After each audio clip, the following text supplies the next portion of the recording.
Still ahead, the government to roll out targeted RON95 subsidy program in 2024.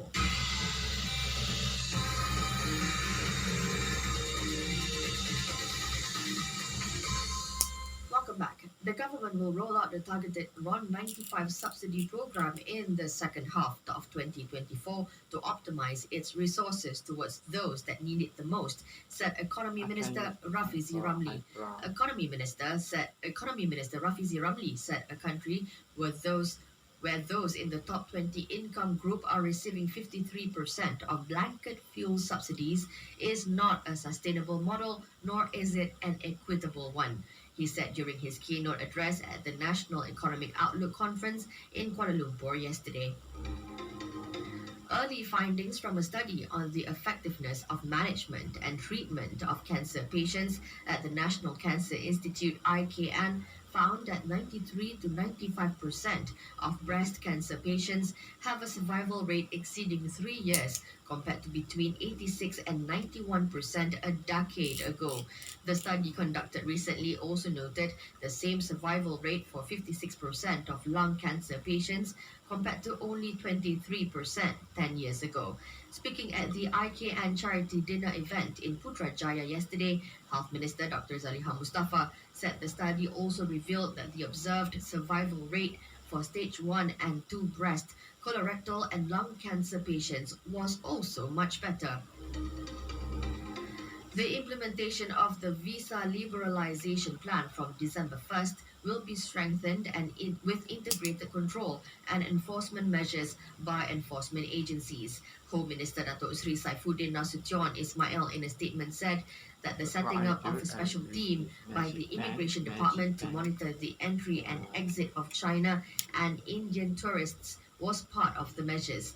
Datuk Sri Saifuddin added that checks would be intensified in areas frequented by foreign nationals such as Masjid India, Lawyat Plaza and Bukit Bintang to tackle illegal immigrants. In the foreign front, a humanitarian pause in fighting between Israel and Hamas will extend by 2 days as an initial 4-day truce in Gaza was set to expire. Qatari Foreign Ministry spokesman Majid Al-Ansari on X, formerly Twitter, said that an agreement had been reached to extend the humanitarian truce for an additional 2 days in the Gaza Strip. During its first 3 days, 39 Israeli hostages was freed by Hamas in exchange for 117 Palestinian prisoners held in Israeli jails as part of the deal between the two sides. 17 Thais, 1 Filipino and 1 dual Russian-Israeli national have also been released by Hamas. In the meantime, the United Nations welcomes the extension of the ceasefire in Gaza. Its Secretary General Antonio Guterres described the action as giving some hope to the Palestinian people. He hoped that with the agreement, more humanitarian aid could be channeled to the people of Gaza. Separately, the United Nations chief on Monday urged world leaders to take decisive action to tackle ever-worsening climate change when they gather at the COP28 summit in Dubai starting this week.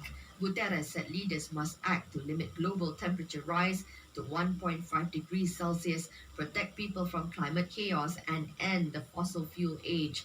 He spoke ahead of the summit, where 70,000 people are expected to attend the largest United Nations climate summit ever.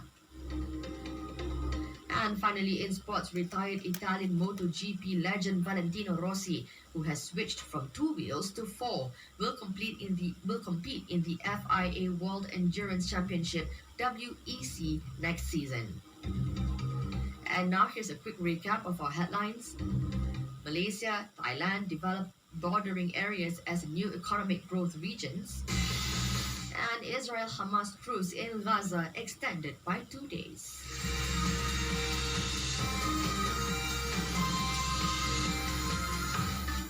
And that concludes Prime at 7, coming from RTM's News Center here in Angkasa Puri, Kuala Lumpur. The bulletin was prepared by Alif Haris. Thank you so much for tuning in. I hope you have a wonderful Wednesday ahead. Take care, everybody. Malaysia Madani, tekad perpaduan, penuhi harapan. From the river to the sea, Palestine will be free.